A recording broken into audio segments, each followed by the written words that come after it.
You know, in a world where we're inundated with news, 24-hour news by alphabet channels, by Facebook, you name it, any number of internet outlets, seems as though in the last 10 or so years we've really come desensitized to a number of things, especially in regards to the human relationships.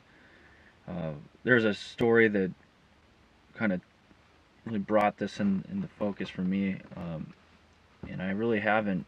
I've been putting off putting a YouTube channel together, and this will be the first video that I'm doing for it. But this story really put it in, put this to the forefront and wanted me to go ahead and make this my first video.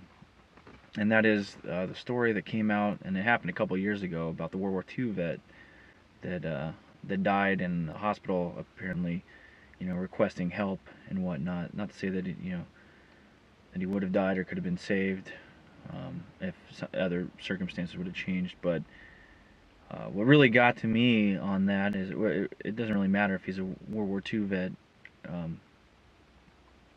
is a human being. Is that the people were actually laughing and so cavalierly about this man's life and his ailments in the hospital, and they lied about it.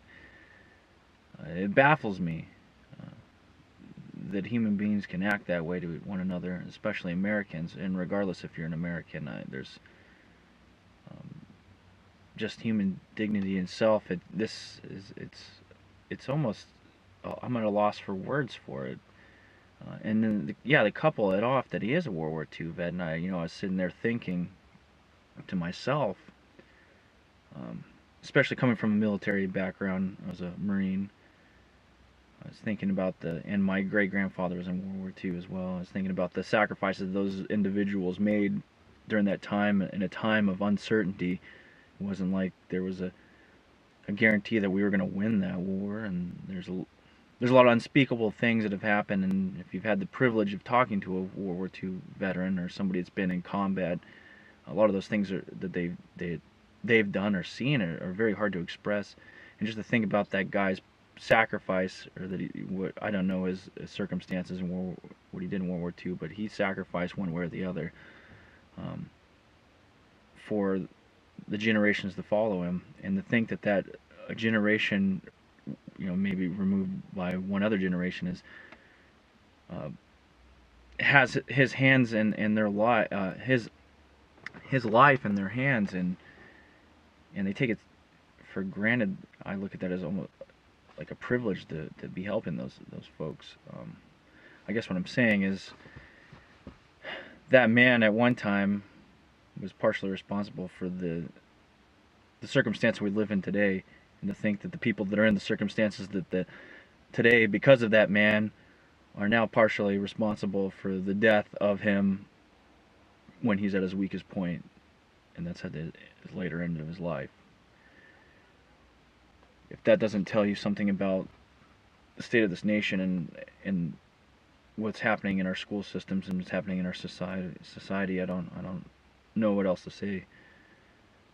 Anyway, I'll leave it there, and we'll go on to some other topics, and a little more upbeat and a little more sombering as well. This is the first of many videos. I plan on doing this on the regular. Just talking about different topics. We're going to have some fun with it.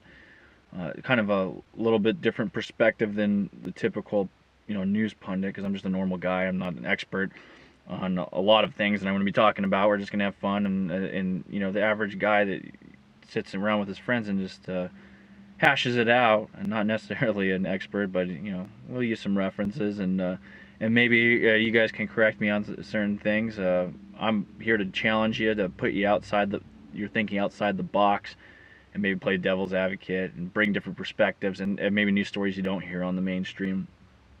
So if you're interested in it, hearing what I have to say, like this, subscribe. We need subscribers. That's how keep this thing rolling. And we're starting from the ground level. So as of this video, I have 0 subscribers. So anything helps. Anyway, I will talk to you guys later. Until next time, later.